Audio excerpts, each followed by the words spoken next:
I hate war as only a soldier who has lived it can, only as one who has seen its brutality, its futility, its stupidity. Dwight D. Eisenhower.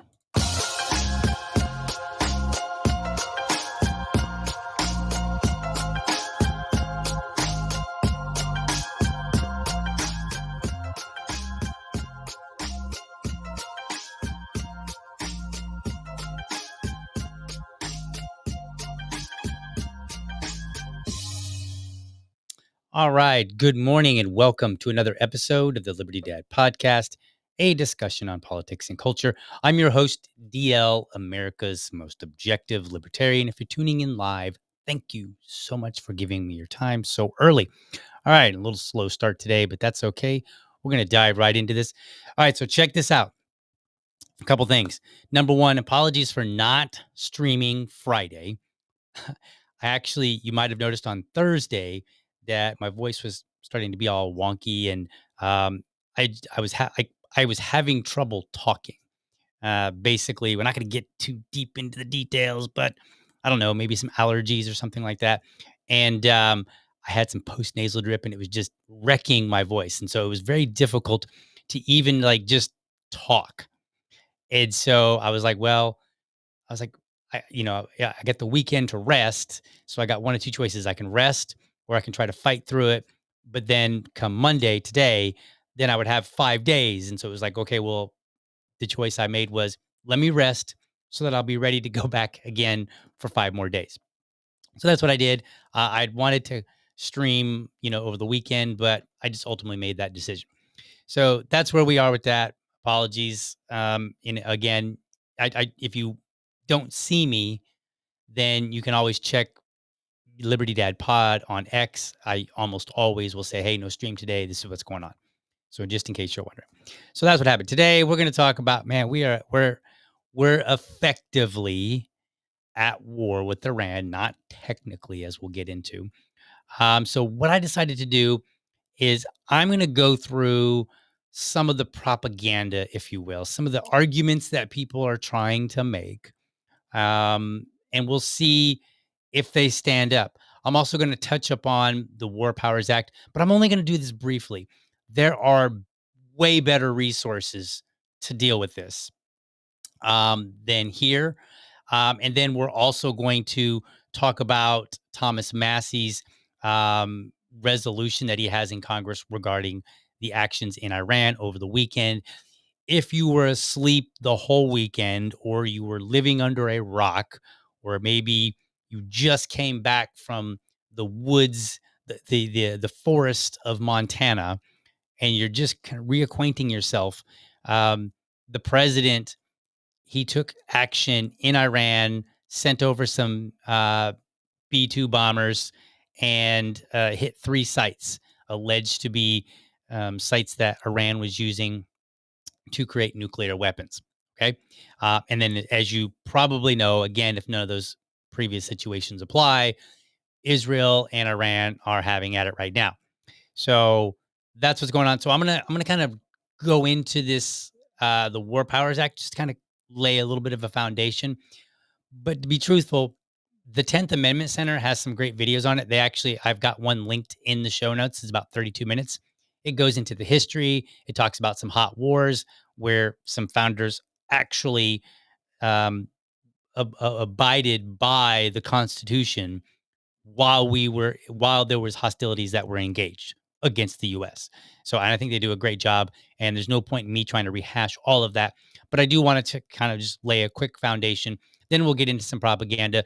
Then we will talk about Thomas Massey's resolution, and then we're going to do all of that before 9 o'clock because I have a hard stop.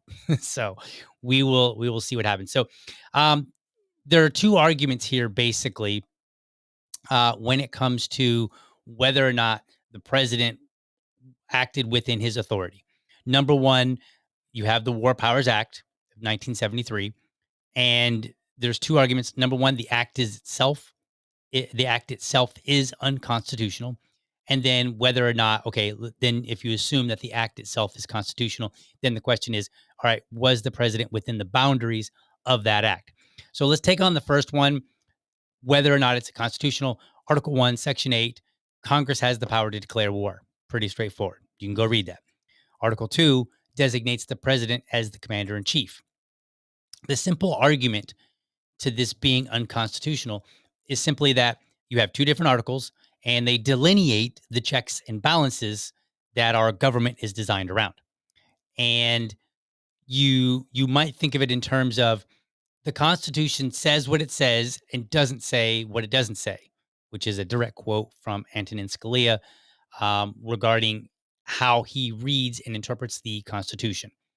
Now, the big question is, okay, well, what's the point of having a constitution, that's designed with checks and balances if Congress can just pawn off its responsibility, which is kind of what it did with the War Powers Act. They basically said, all right, here are some general criteria under which the president can initiate force elsewhere in the world, right? And let's put that up on the screen here real quick. The War Powers Act. All right, so we see this, and then so effectively, and did I jump the gun on it? No, I didn't. No, let's go back. Let's back up a little bit. That's okay. Sorry, jumping the gun a little bit.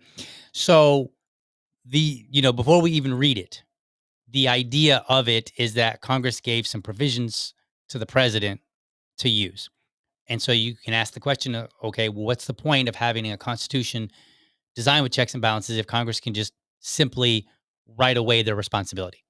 Now, the argument is that it should be a constitutional amendment because the threshold for that is higher than simply passing legislation. And that's on purpose because legislation can undergo things like judicial review, which involves yet a third branch of government, or you might think of it again as checks and balances.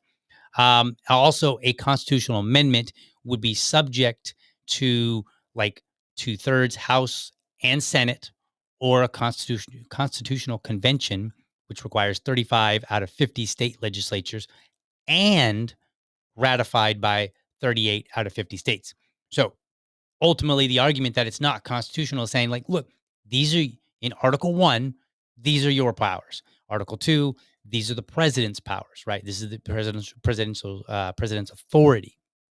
And you cannot just simply say, here's some of our powers to you, because that disrupts the whole purpose of the Constitution. The whole government that we have, bicameral Congress, with the House of Representatives, Senate, all of that, it's all designed to have checks and balances to make sure that no one person or one entity within the government can assume more power or can do things without somebody else or some other entity saying, whoa, wait a minute. No. So for instance, and I know that hopefully my audience already knows all of this, but we're kind of laying the foundation here. Um, Ultimately, let's say Congress decides they want to pass some legislation. Part of that checks and balances is that the president could veto that. And then Congress could go, okay, well, we're going to override your veto, but that requires a higher threshold, right? And then you have like things like power of the purse that's given to the House of Representatives, so on and so forth. So you have literally our entire government was designed to keep things in order and prevent too much power, because our founders came from Great Britain, where too much power was vested in the king. So, they designed our government explicitly for this. And they said, look, this gives the power to the people. So the argument for that the War Powers Act, and maybe I should have started with that, but that's fine. The argument for the War Powers Act is that it's not constitutional in the first place because you can't just sign a simple document and give power to the president that is supposed to be your power. And once you think about this for a second, what you think about like Congress in 1973, they write this bill, it gets through the House, it gets through the Senate, it gets to the president's desk. And the president has to make a decision and go, well, okay, am I going to veto this? Am I going to veto more power for me? The likelihood is not. So, and ultimately at the end of the day, it should have went through the states. It should have required, a constitutional amendment, in my opinion, right? And many other people share this opinion as well. Um, that in order to change the entire dynamic of our government, especially when it comes to war, war is kind of a big thing. You kill people, you kill other people.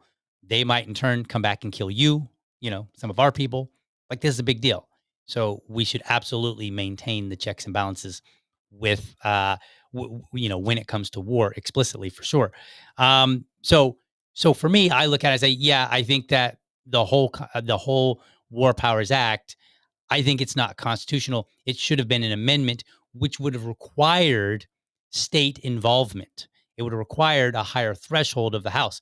And ultimately, what that means is kind of in theory, but kind of not.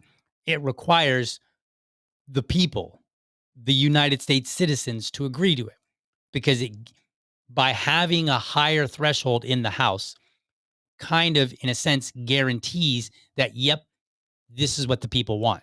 And then when you say, okay, well, do 35 out of 50 state legislatures are they cool with this if you went that direction, right? If you had a constitutional convention by 35 out of 50 state legislatures, um, are they okay with it? And then ratified by 38 out of 50 states, right? So this ensures that if we want the president to have more powers, the people have accepted this, not just Congress, who, as we've seen over history, gets away with doing a lot of things, or in some cases, they get away with not doing things that they should be doing. So that's one argument. Another argument, and now we'll put up the image on the screen because I think that's a little bit more valuable now, is that the president. Okay, let's assume for a moment that you read the War Powers Act of 1973, and you're like, yeah, I think this passes constitutional muster. Okay, fine. I disagree, but fine. Now we're at the question of, was the president within his authority to act based on that? And the act gives you three criteria under which the president may act. Number one, a declaration of war by Congress. Number two, a specific authorization by Congress. So that's a little bit more narrow. You can think of that as like the authorization for use of military force. You might hear that as an AUMF. This would basically be Congress authorizing a particular military engagement where the U.S. isn't itself at war or necessarily under attack, but involves operations, for example, to restore peace somewhere else in the world. So that would be an example of that would be the Operation Desert Storm when Iraq invaded Kuwait. That was an AUMF that Congress authorized the president. And we're not going to hash out the details of whether or not they should or should have or not, but that's an example of that. Another example would be fighting terrorists. So maybe you're not dealing with nation states in specific. So we have Al Qaeda, the Taliban. Congress authorized an AUMF for that as well. So again, we're not going to hash out whether or not those were good or bad, but these are examples of this second criteria under which the president may act, a specific authorization by Congress. The third one is if there is a national emergency due to an ongoing attack. So if Mexico rallies up their troops and sends them over the border and they just start shooting Americans, well, obviously we don't want Congress to sit there and be like, all right, should we do something about this? The president could be like, no, people are actively under attack. Grab some army guys, send them over, send the Marines, whomever, whatever, right? That's the point of that. So the argument here is that the president is within his boundaries for the third criteria, which is a national emergency, saying, "Hey, Iran they're building a nuclear weapon. This is not a good thing. They've been saying, death to Israel, death to America, and if they get this, and they're weeks away, days away, whatever." We don't have time for Congress to debate this. That's the argument. Now, it's not. Now, I would argue that none of those three apply based on the evidence that's been presented to the American people. So, and in fact, there is counter evidence that suggests that our intelligence agencies were like, yeah, they're actually not creating it right now. So it's questionable. Maybe there is information and they just haven't presented it to the public. I don't know. But if there is information, it should be presented to the public pretty damn quickly. And so far it hasn't been. So in my opinion, under both situations, the president is wrong.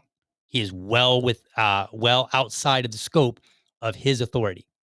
Number one, even if you agree to the War Powers Act, which I don't think that he has met any of the criteria. And then, going back to the original one, I don't even think that the War Powers Act is constitutional itself. That's its whole own big, huge conversation. Okay, so now that we've kind of laid a little bit of foundation, we've kind of got ourselves, worked out. Let's talk about some of the propaganda that we see. And when I say propaganda, I don't necessarily mean from the government.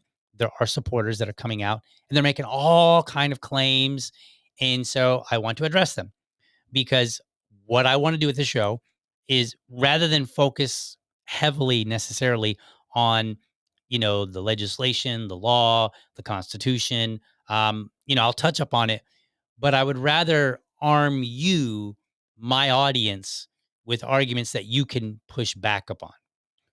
And the reason for that is our government relies on a population that accepts what they're doing effectively.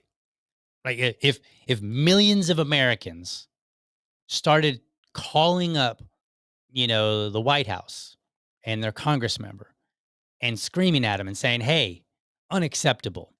Well, then guess what? It's harder for our government to get away with doing certain things. And that will motivate Congress to do the right thing. That could, in theory, motivate the president to do the right thing, right? At this point, he's already done his thing, but now we have to, okay, can we do something about it after the fact, right? Or going forward, what future actions the president might be planning. However, if people aren't calling, if they're just complacent, right, then that means likely that they're going along with it. And the president and Congress have the tacit support of the American people to either continue with future engagements or simply not do anything, right? And just say, okay, well, it happened, no big deal. So what I want to do is I want to give you guys some arguments. So I just kind of went through social media and I rounded up and I kind of summarized what they were saying, and I'll just give you my responses to this. So let's take a look at that and tell me if you guys like this new look here, right? And you just kind of throw it in the show notes. I'm in show notes. I mean, throw it in the comments there, and let me know if what you're seeing here looks good. And then if you're listening on Spotify or iTunes or wherever, you can't see, so just let me know what you think in general. All right. So this first one that I see coming up is, if you are an American, you need to, and I'm not necessarily quoting anybody in particular. I'm just kind of summarizing what I've seen. If you're an American, you need to stand with the president of the United States of America, or by default, you are standing on the side of the Ayatollah. Basically, you're either with the US or you're with Iran. That's the choices they're trying to get.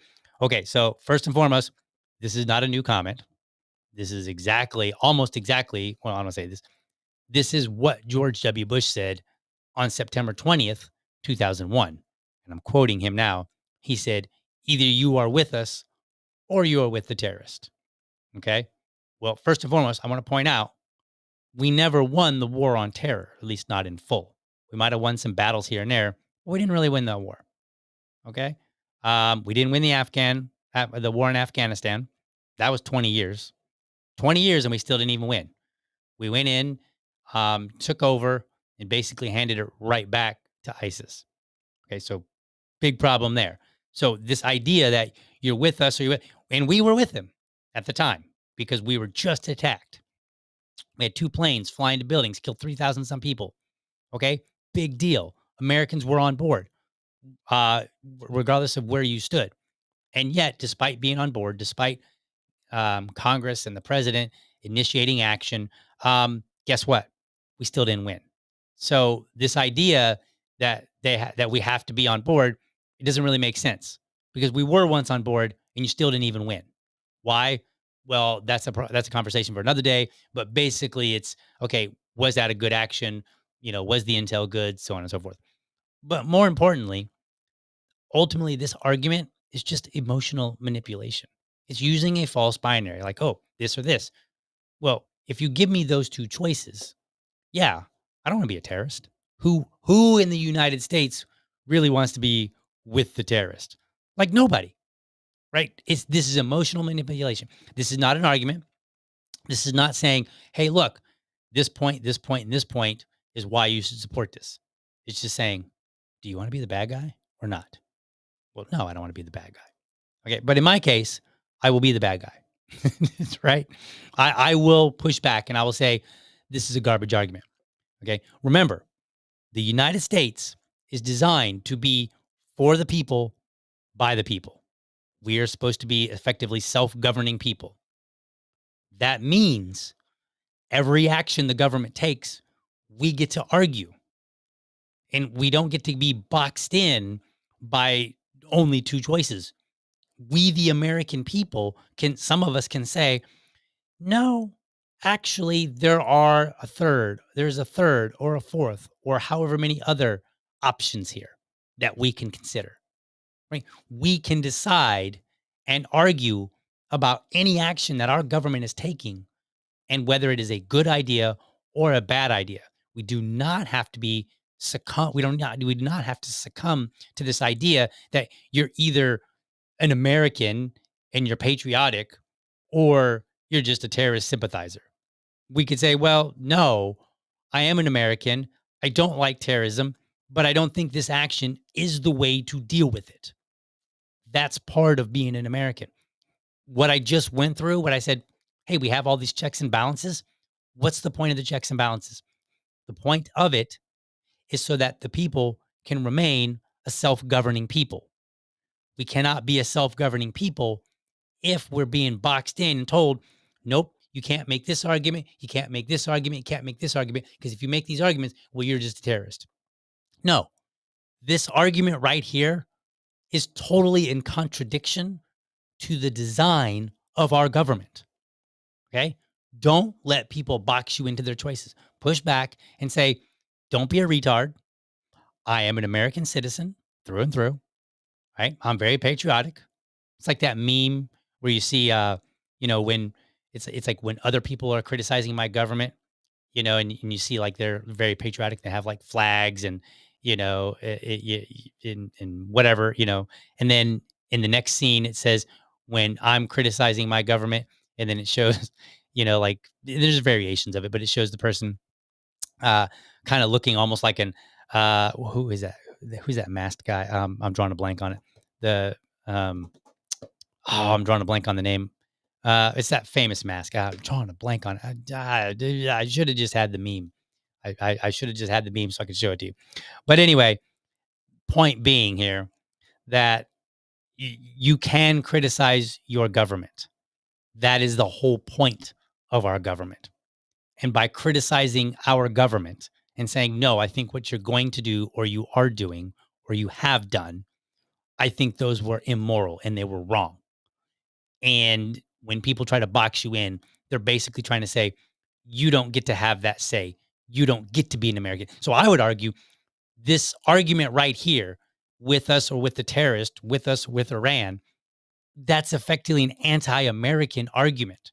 And you can push back and say, no, you are being anti American by telling me that I cannot have my own thoughts and opinions about what my government is doing. That's you're the anti-American one. I can argue that. And the idea is that if I can make an argument about what our government should or should not do, and I convince my fellow man, then my fellow man can go to their representatives and say, make it so. That's how it's supposed to work. That is the entire design of our government. So do not let people box you in to these garbage choices. It's also emotional manipulation because with us or with the terrorist, that's there's no argument there. They're not making a point. They're not saying, "Hey, here are the facts." Right? Facts are this, this, and this. And if we don't do something about this, then here's the evidence that says it'll get worse. That would be an argument. That's not what's happening here. The next one, the U.S. is not at war with Iran. Israel is at war. Right? Like this, and there's variations of this, but they're basically trying to point out to you, hey, we're not really at war. Okay, well, this number one, that's a technicality. Okay, and then number two, yes, Congress has not declared war. The president cannot declare war. So you might say, well, see, we're not at war, deal. Okay, well, great. That's a nice technicality. But at the end of the day, remember, two sides can declare war on each other. And even if one side does not declare war, like let's say that the US does not declare war, and the other side, in this case, Iran, they might declare a formal war and say, hey, we are at war with the United States. Okay. Or they could also just engage in violence. They could say, well, we're not at war, but we're going to attack some of your troops that are, literally surrounding our country. Okay. Well, even if we're not technically at war, people can still die. So this is a non argument because if Iran attacks American soldiers or citizens, which they have said, they have come out and they have said, all your soldiers and all your citizens in this area are now targets. That's what they said. Well, guess what? The technicality of not being at war doesn't save them. So when people try to say, "Well, we're not at war," say, "Yeah, guess what? People can still die, jackass." That's the problem. This is not an argument, And if any country is at war with another country, like if there's two separate countries that are at war, well, then our Congress should first authorize action, not the president, as we just went through. So this idea that somebody can just hand wave it off and be like, "Yeah, we're not at war." Okay, and are you telling me that people won't die? Oh, okay. So if people will die, then perhaps we should have this conversation and figure out how we should actually respond. Right? Is this a good response? And kind of back somebody in a corner and say, "Are you telling me because we're not technically at war, American citizens and American soldiers will not be killed?" And if they say, "Well, no, I'm not going to say that," which they should, and if they actually argue and say, "Well, no, they won't," then you're probably better off just walking away because that person is probably a bonehead. But if they acknowledge it, then you can say, "Okay, then this argument of we're not technically at war is not relevant. Now we need to have this conversation about what do we do." Here's one that came out relatively recently. Iran has, I kind of combined them because I think the argument against it is kind of similar. But it's Iran has a nuclear bomb, or they're making one, right? They have one already, or they're developing it, or they have sleeper cells in the United States. Basically, what they're suggesting by saying all of these is that there is an imminent threat. Well, number one, it's questionable, okay, and even if so, there are still further questions to be asked. So, okay, let's say they have a nuclear bomb. Okay, well, that's a distinct question from whether or not they are actively planning on using it on the US, and then also whether they have the ability to use it on the US. So, I want you to think of this. Let's say that I have all the ingredients to make a major explosive in my house. I just have them. Not together. They're not put together. They're just there, right? I got the different ingredients. And then the question is, well, do I have the capability of taking those ingredients, putting them together in such a way that I can make an explosive? If I don't have that capability, then it lowers the risk of what I might do with those. See how that works? So there are further questions to be asked here. Just the fact that they might be making a nuclear bomb, or they might already have one, or that there might be sleeper cells, that doesn't necessarily mean that there's a threat. Okay, so you have a sleeper cell, which that in itself is kind of interesting because you can go back to 2001 and that was literally the same argument that was made over 20 years ago, and that argument went toward the passage of the Patriot Act. So therefore, but then again, does anybody remember a sleeper cell attacking the United States? No, right? I mean, I guess you could argue that the 9/11 attackers were sleeper cells themselves, but I would argue they're not. Sleeper cell, by definition, being somebody that's sitting there waiting for, the call to go and do a particular action. Whereas I think the 9/11 was something that was orchestrated and planned out. And there wasn't like okay, go tell that guy to fly a plane. Like the guy has to learn how to fly a plane, get access, blah, blah, blah. So those are very active things. It's not just somebody sitting dormant, waiting for the call to do a thing. So I would argue that we did not see sleeper cells do any action. So, and again, the same questions apply. Okay, are there, number one, are there sleeper cells? Maybe, maybe not, right? Then what is their capability? Do they have the capacity to do anything? What capacity is that? Do they have a dirty bomb? Do they have this? Do they have the ingredients for a dirty bomb? Right? The materials. Can they put them together? Can they activate it without killing themselves in the process and maybe nobody else? These are all questions that have to be asked. So again, we're talking about justification for what the president did. And all this justification relies on a lot of unanswered questions, and people aren't answering them. Now, if Iran has a nuclear weapon, we know that they're at war and they likely, I believe they would likely use it on Israel. The real question is, can Israel, does the United States, um, do we need to go and intervene? Okay, well, that's again a question for Congress, not a question for the president. Even if we could demonstrate and say, look, our national security has said they have one. Our national security has said they're getting ready to use it on Israel. Here is the evidence for it, right? Maybe they have that evidence. Okay. Again, that needs to be that needs to go through Congress. The president does not have the power. Nowhere in the War Powers Act does it say if some other country might get, yeah, might end up being attacked by another country, you have the power to go and intervene. That's not what it gives him. The power to the president is to protect Americans. Okay. Now it gets tricky because you have like US citizens living in Israel. And so then it's like, okay, right.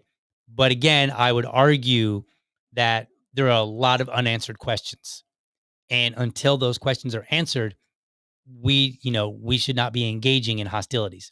Now, what's interesting is when asked by reporters, there's a video going around that where reporters asked Trump about the director of national the intelligence, the director of national intelligence, Tulsi Gabbard, saying in Congress that that Iran didn't have a nuclear weapon, and so they asked him about that.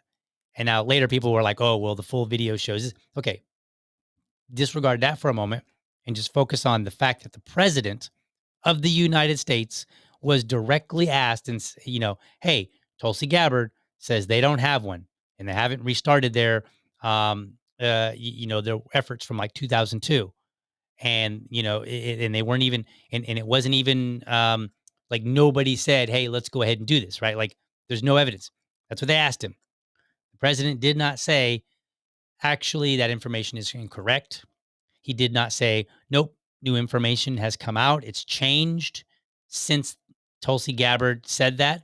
He did not say that there was other information from another source. So maybe the national, maybe a national security team from another country. He didn't say anything along that line. What he said was, I don't care what she said. Okay, well, okay. So again, we're not answering questions. We're just doing things. So you see how this is not really an argument in favor of it. Because at the end of the day, questions aren't being answered. And the responses that we're getting, they don't suggest that there's information that the government just doesn't want to put out yet. They're actually suggesting the opposite.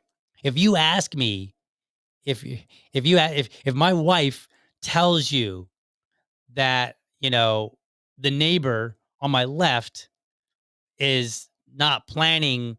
Yeah, let me see how I want to say it. If my wife tells you that the neighbor on the left side of us is not planning to attack the person on the right, and then I go, I don't care what she says.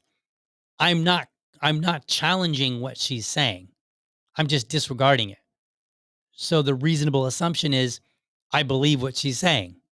You see how I'm making this point? And so when you look at things in totality, they're not adding up. And they, per our government, they should add up. They're not. And, we have a lot of problems that we have to deal with. But at the end of the day, this is a bunk argument. All right. Let's see what else. Yeah, I think okay. So I think we've hashed out that one. I like this one. I don't remember where I saw this one, but it was like, hey, oh no, I know what it was. Uh, this was a tough decision. It should say a tough decision, it's not just a decision there.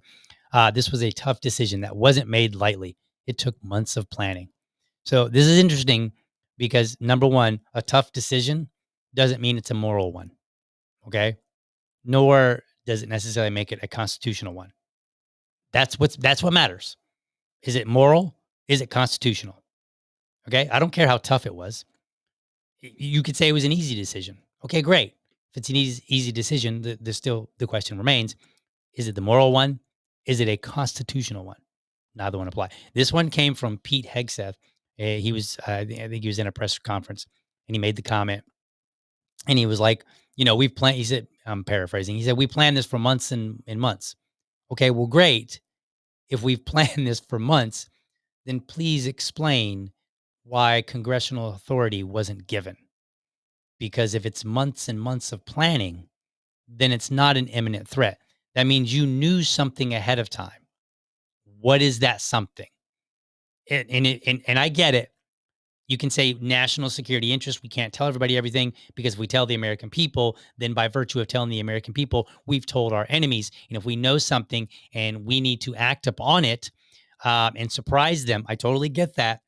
You should at least involve Congress and and let Congress know, hey, we're going to do this. Here's our evidence. Please give permission. That's how our country is supposed to work. That is literally, and as I went through it earlier, that is the design of our country. It does not operate on, okay, it was a tough decision. Okay, so what? A lot of decisions are tough, and people make bad ones still, nonetheless. And a lot of decisions are easy, and people make, same as with the tough one, they make a good and bad or a bad decision, right? They follow the rules, they don't follow the rules, whatever. I mean, if my family is starving and I go and I steal a bunch of food from the store, okay, I don't get away with it because I go, it was a tough decision. Okay. It was still, you stole from somebody, right? Right. There were other ways to address that. And so don't let people try to use this and be like, oh, it was a tough decision. Okay. I don't care. I don't care if it's tough or easy. I want the evidence that supports this decision. I want you to follow the Constitution. I mean, that's why we have it. And look, I get it. If you're a libertarian, you may object to the Constitution on libertarian grounds. For those of you who are not libertarians, and you might be scratching your head and go, wait a minute, object to the Constitution? Don't freak out just yet. When libertarians object to the Constitution, that's because they have stricter standards, not looser ones, right? The stricter standards keep the government in line. So in reality, you might look at it and say, okay, well, libertarians, they're a little bit crazy. Some of them may not like the Constitution. But at the end of the day, if they got their way, things would be stricter for our government, not looser. So you wouldn't get this authoritarian regime. Okay. So just throw that in there as a side note. But ultimately, the months of planning, hard decision, not an argument. That just, again, that kind of follows up on, kind of like an emotional argument. Like, man, dude, I put a lot of work into this. Okay. I don't care if you put a lot of work into it. You were still wrong, right? You didn't do it the right way at the end of the day. Let's go to the next one here. All right. So this one's fun. This isn't World War III. In fact, Trump didn't start a war, he ended a war. Oh, okay. Well, first and foremost, the time to prevent World War III is before it starts. So yeah, in a sense, people may speculate and say, "Hey, this could lead to World War III." In a way, that's a good thing. That means they don't want it to start. You can't wait until World War III and go, "Oh my God, it's World War III. War is bad. Stop it. You should follow the Constitution." That time has passed. Once World War III actually begins, we're in it. You don't get to there's no time at that point to go, okay, well, Congress didn't authorize. No, it doesn't matter now because World War III would mean that there's active conflict between us and other countries. That's what that means by definition. So therefore, if you want to stop it, then you start looking at the actions that could potentially lead up to it. Sometimes you'll get it right, sometimes you'll get it wrong. And here's the thing: if World War III never breaks out, just wait. I promise you, promise this is going to happen. All the people that were supportive of this action, they're going to come back and go, "See, I told you so. World War III didn't start." Right. Okay. Maybe it was never going to start. I don't know. I don't know the future. But what I do know is that I would like World War III to never start, which means I got to get ahead of the game and I got to say, this action, this action could lead to an outbreak of war between countries. Let's not do that. Let's find something else. Not provoking other countries to engage in hostilities by attacking them, well, that's one good way to help ensure that World War III doesn't break out, right? Think about Japan, right? Now, Japan attacked the United States. What happened? The United States wasn't involved, then we got involved. Okay? Like when a country gets attacked, they have a tendency to say, all right, I'm dad now. I'm getting out of my chair. I'm grabbing my belt and you can't run, right? Like that's effectively what happens. So you stop it before it happens. And yeah, if people laugh at me later and say, DL, you thought World War III was going to happen. It never did. I could just simply turn around and go, well, yeah, it didn't happen because I raised my voice. Also, not a very good argument. But point being, because it's in the future, and if it doesn't happen, we will never know why it did not start. I mean, we could make arguments and we could hash it out, but at the end of the day, we won't know. Now, if World War III does start, we could point and say, look, this country did this country responded, and then all this happened. So we would be able to tell after World War III started, but not if it never starts. And so this is one of the challenges. It's a cross that anti-war activists have to bear. They're gonna look like Chicken Littles, but at the end of the day, when it comes to a world war, looking like Chicken Little, not so bad if World War III does not break out. Now, more interestingly about this comment here is, because people will say like, "Oh, Trump didn't start a war; he ended a war." Wait a minute, thought we weren't at war, right? Yeah, and they might say, well, okay, well, he ended a war between Israel and Iran. Okay, well, that doesn't seem like it's happening so far. Okay, it doesn't seem like it's happening, and so I think this is an interesting argument to make because it kind of assumes that there is a war that's happening that we're already involved in. Now, if there is a war between and actually not if, but I would say there already is a war between Israel and Iran. They're attacking each other. They're lobbing missiles and drones and whatever else. Okay. Now, if Trump comes in and he was like, "Look, let's knock this off. You two sit down. Bring me your heads of state. We're going to work this out. I'm going to help mediate, and we're going to get you." Then you could say he has ended a war. But if the moment he engages in conflict, a bombing, whatever, we have now effectively entered that war. And some people will like to, this is kind of a somewhat along that same line. They'll say, "Oh, it was only a couple bombs. We didn't actually go to." Okay, put that in the context of Pearl Harbor. Could the Japanese say, "Hey, we didn't start a war with the U.S. We just dropped a few bombs, and, a few kamikaze guys. We didn't start a war though. We just attacked some military bases. We didn't actually start a war." Like, no, nobody would believe that. Or if Mexico just started lobbing missiles over to Texas, would anybody go, "Oh, yeah, they're not at war with us. They're just lobbing a few rounds, no big deal." No, we would absolutely say. So if we would not use that argument when it's happening to us, we should probably not use that argument when it's happening to somebody else. All right, need to hurry up here. We're going to try to move along a little bit quickly here. You act like Iran has never harmed or attacked an American citizen. Okay, not a relevant argument. Not a relevant argument. Why? Yes, I know that Iran has attacked U.S. citizens in the past.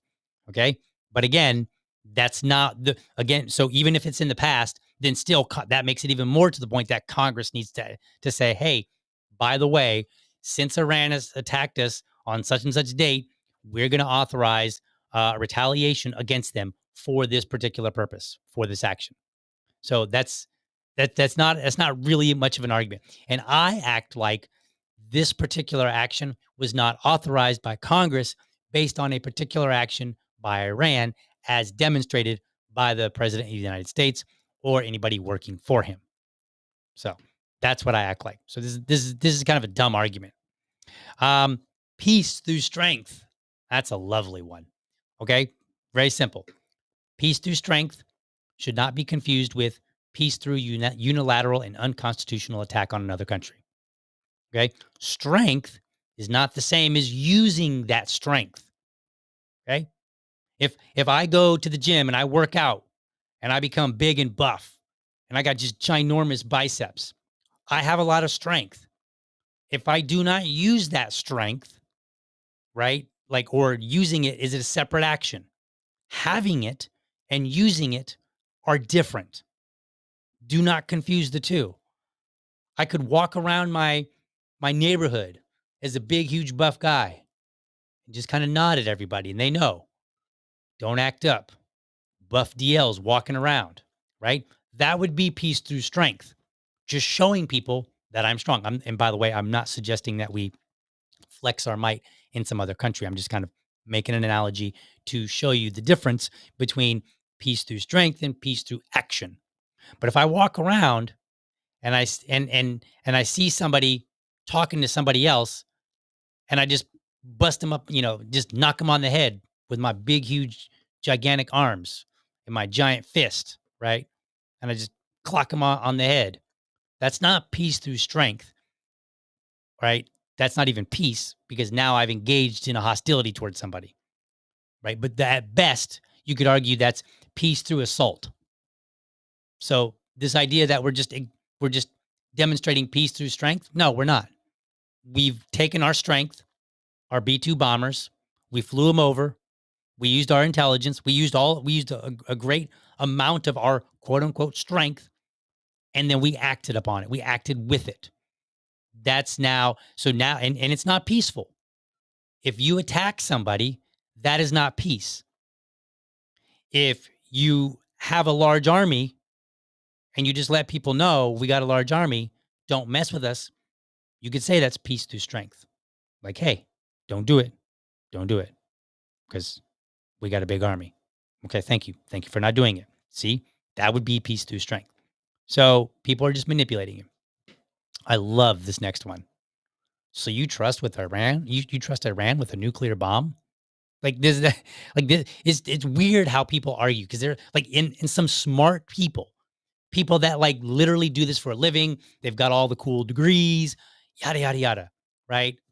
They're the experts, and they'll be like, "Oh, so you trust Iran with a bomb?" I didn't say that.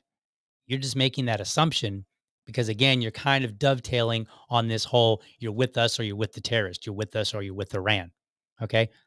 I cannot trust Iran. I can also not trust my own government. So what my answer is no, I do not trust Iran. I also don't trust my own government to earnestly inform me about foreign threats. But guess which one I have a whole lot more evidence of guilt for? If you said my own government, you are correct. Okay? Because there are plenty of instances where our government has lied to us. Weapons of mass destruction. We're winning the war in Afghanistan, so on and so forth, right? Like you could just go down the line. Plenty of instances where our government has told us, totally got to do this, trust us, bro. And then we find out later, yeah, we shouldn't have trusted you. Now, does that mean that I trust Iran? No. Does that mean they're not making a nuclear bomb? No. Does that mean that they don't have one? No. Even if our intelligence tells us they don't have one, our intelligence could be wrong. Our intelligence could equally be lying and saying They totally have one, like all the intelligence agencies did back when we went into Iraq. And they said they have weapons of mass destruction, and we didn't find any. Okay. So governments lie. Is that Dr. House? You know, people lie. Our government is full of people. People lie to get what they want. So, no, I don't trust my government any more than I trust Iran. That's why I want evidence. That's why I want you to follow the Constitution. So that when you present to me a case that says we need to engage in this action, I can look at it and go, mm-hmm, or at least Congress, so that I can later look at my Congress member and say, why did you vote yes on that when this information was garbage? Or to the contrary, I could say, why did you vote no on that? This information looks very legit. Looks like you should have voted yes. But when we don't follow the Constitution, when we just make stuff up, when we use emotional arguments, then it really kind of boils down to trusting everybody. But we shouldn't, because everybody lies. Let's see what the next one here. Are you really worried about Iran? They were obliterated. Okay. I'm old enough to remember when our own planes were used against us. Call that 9/11. I also am old enough to remember when goat herders, basically, held their own against the United States government for 20 years. That would be the war in Afghanistan. I'm also old enough to remember when Iran funded an attack across the most heavily surveilled border in the world. That would be October 7th, 2023, when Hamas attacked Israel, killed 1,200 people, right? So this idea like, oh, we've obliterated them, which we didn't, but we obliterated them. Why do you have to worry? I don't know, because they still have money, because people can still do things to harm people without having a full-scale government backing them. Like, we had 19 guys basically learn how to fly planes, figured out our system, found the holes in it, hijacked multiple planes, and then crashed them into buildings, killed 3,000 people, over 3,000 people. Like that that didn't require a full-on government to do that. I mean, perhaps maybe some of their money, but again, is Iran broke?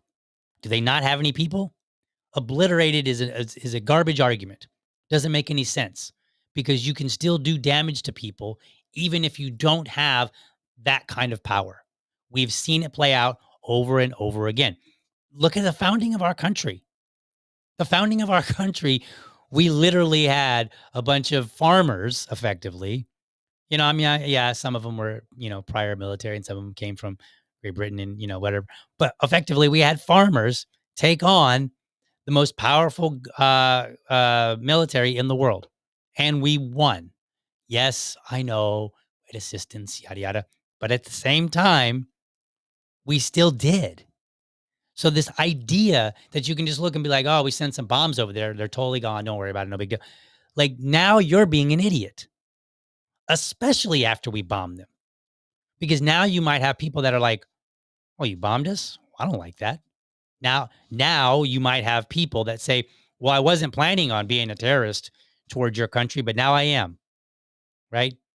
So this is this is a garbage argument. This yes, I am worried about Iran, especially after we attack them. Yes, I am. And by the way, they literally came out and they said, all your citizens, all your servicemen, men and women in the area, they're now targets. Okay. So, and then the US government, they actually just put out and they said, worldwide, American citizens need to be on heightened alert. Multiple major cities were on heightened alert. Right. And then, so it's kind of weird that on one hand, they'll be like, why are you worried about Iran? Oh, yeah, by the way, there's sleeper cells. We'll take your pick. Which is it? Do we have sleeper cells in the United States, and are they a potential threat to us? Or should we just laugh and say, no big deal. Iran, they've been obliterated. It's cool. We done took them out. The war has ended. Right. So even their propaganda isn't lining up with their own propaganda. Like, take your pick. Which one is it? I like this one coming up here. When I say I like it, I mean, it's amusing to me. Oh yeah? Well, you voted for Chase Oliver and that guy was awful, right? You should have provided a better candidate. Okay, number 1, let's be clear about something. It didn't matter who we selected. Doesn't matter. We're a third party. We're way behind the other 2 parties. Doesn't matter who we selected, they weren't going to win. So even if we picked somebody that all the critics of the Libertarian Party would say, yeah, that's a great candidate, we still would lose. And we could still possibly have a Trump administration bombing Iran. So that's a dumb argument. Like that, this might be one of the dumbest arguments because it almost suggests, like, if you just picked a better candidate, why you'd have a real libertarian president. No, we wouldn't. That does that in no way means that.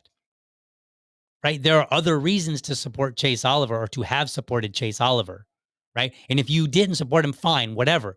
If he didn't win your vote, that's how it works. I get it.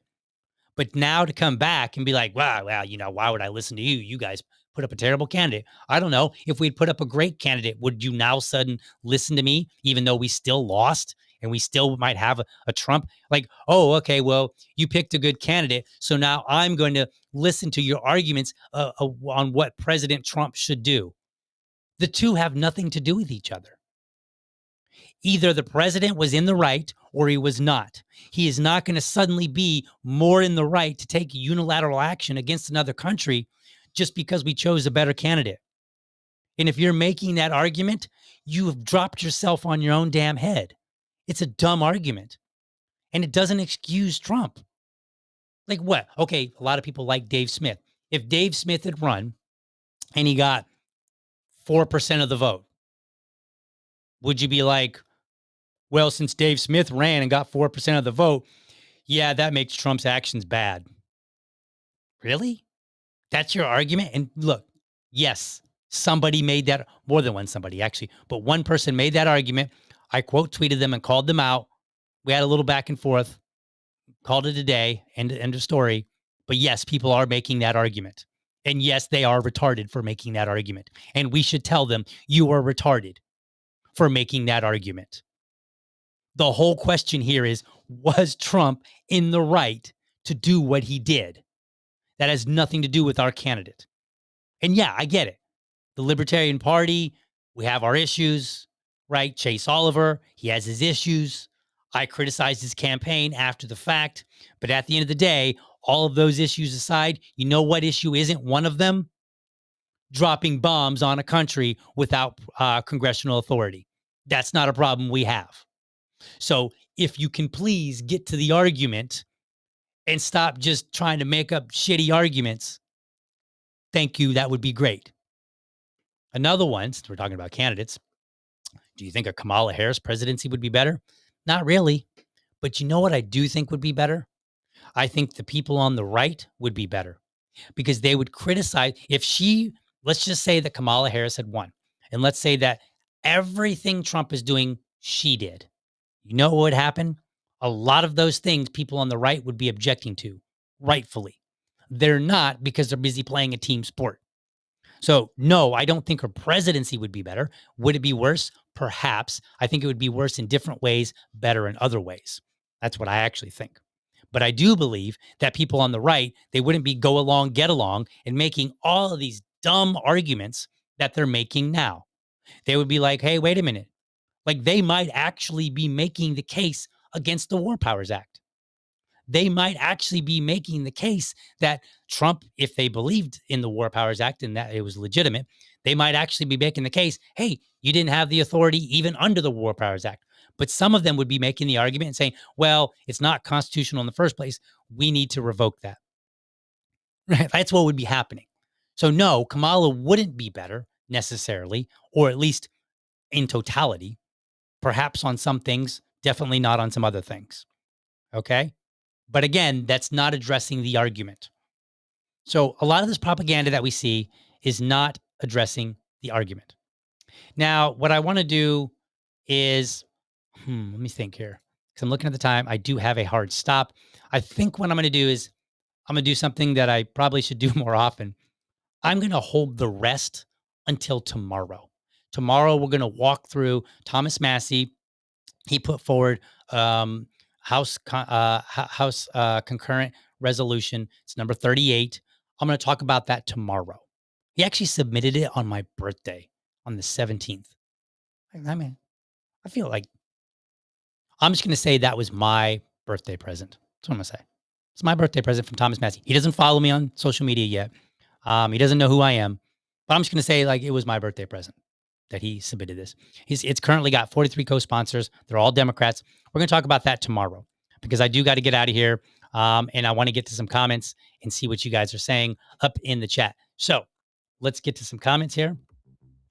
And then if I see any more bad arguments, I'll bring them up tomorrow.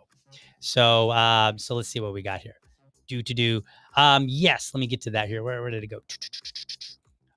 Joe Hanu says 1 away from 500 subs. I had 500 and then it dropped down. I must have made somebody angry. But yes, if you're watching via YouTube, please subscribe.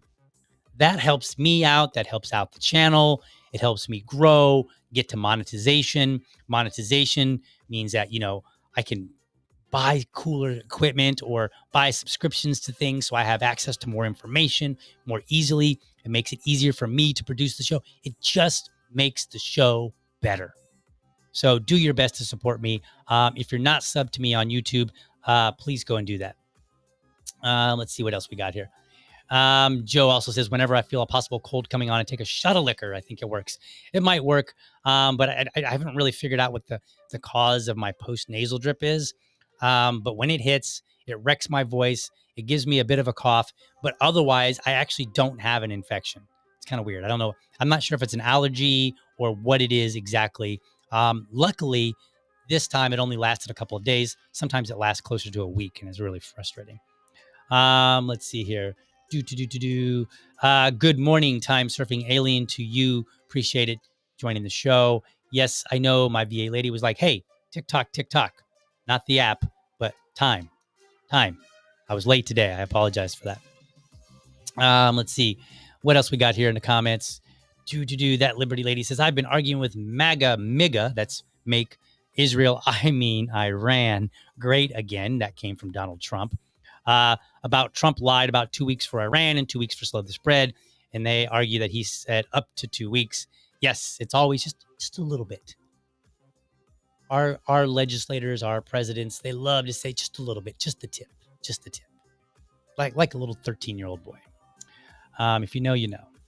Let's see what else. Kagela says, Congress is the body that is charged with declaring war? Oh, wait. I know, right? Surprise. Who would have thunk? Let's see.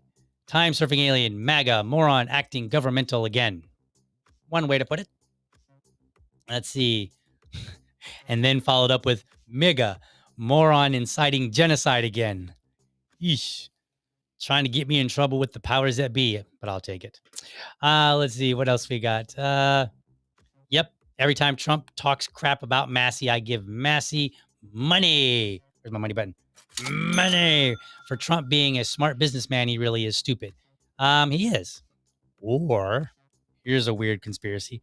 Maybe he's doing that on purpose to help ensure Thomas Massey, but I don't think so. I think that would be the worst conspiracy theory out there. Let's see. What else do we got here? Yes, this is a very good point from my VA lady who helps out the show. Go check her out if you need her services. She does a great job to help me out with the show. Starting next month, if you watch live on Rumble, not any other platform, but on Rumble, we need 20 different chatters. So they have upped the requirements for me to be in the program to make a little bit of money. And they're going to require 20 different chatters over the month. I do not know the details. So if you just come in and you say, hi, DL, is that considered a chatter? I would think so, but I don't know just yet. I'll find out once they implement the program. So please make sure that you comment. That does mean during the live stream. So I appreciate everybody that comes in after the fact and drops a comment in to kind of help out with the algorithm, which I think I'm not supposed to say, but whatever. That helps out. It bumps it up because then it shows that there's activity with this show, with this channel. and that helps you get it recommended to other people. But also come in on the live and just comment, criticize me, offer some points that maybe I didn't think about, what have you. All good. So please jump in on that. But you don't have to do it just yet. You might want to practice so you get good at it, right? For next month. Let's see what else we got here. Do. I found a fly in my soup. It's a national emergency. It's kind of how it feels sometimes. Let's see what else we got here. Do. Okay, some conversation back and forth. Time surfing alien says Trump kissing Benji's ring. If you know, you know. Right? Perhaps that's what's going on. So let's see. Do. Good morning to you, Cassandra. Thank you for tuning in again. A new and recent audience member. Let's see. A lot of comments in here. It's particularly chatty. Let's see what else we got here. Yes, Oliver and Stein were anti-war to the core. They were, but I just want to point out of the two, Libertarian Party is better than the Green Party. Saying, not biased or anything. That's totally my objective position as the most objective libertarian. Totally. Let's see what else we got here. Yes, no doubt the Republicans would be making the same argument if Harris won. Yes, I wouldn't even have to do the show. They would do it for me. They'd be making all these same arguments if Harris had won. And then I would have to find something else to talk about. Maybe that's what's going on. Maybe they're all being quiet so they give me a little bit of boost on the show. Yeah, that's it. Let's see. Good call. Waiting on tomorrow for Massey. All the GOP commentators will be bashing Massey today. Yes, and I will be collecting those, and I'll collect those scalps for tomorrow. So, and if you're on social media and you see something you want me to address, just tag me. Like, yo, DL, here's one for your show. I will grab it. Pine pollen, perhaps it is. I don't know. Trump 5D chess. I don't know. Have we not wore that one? Now I think it's just now cliche, right? Like I think it started out as like, oh, you just don't understand what he's up to. I don't think Trump understands what he's up to. Let's see. Yes, Rumble sounds like FEC changing the rules every time someone gets close to meeting the requirements. Yeah, a little bit. Honestly, I think what's happening is they opened up the program. A lot of people got in on it, and this is my argument. I don't know if it's true or not. I have no evidence to support this. But I think that they looked at it and they said, wow, there's a lot of people. We're going to have to raise the bar a little bit to narrow it down. I totally understand that as a business decision. And if I was running Rumble and if that was the case, I perhaps would go along with that too and be like, look, you know what? We got to start raising the bar a little bit. But I will give them credit. They're at least raising the bar in a way that I can still achieve it, I think. The bar over on YouTube is extremely high.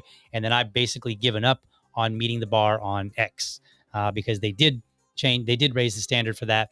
And they did make it so absurd that I'm like, okay, I give.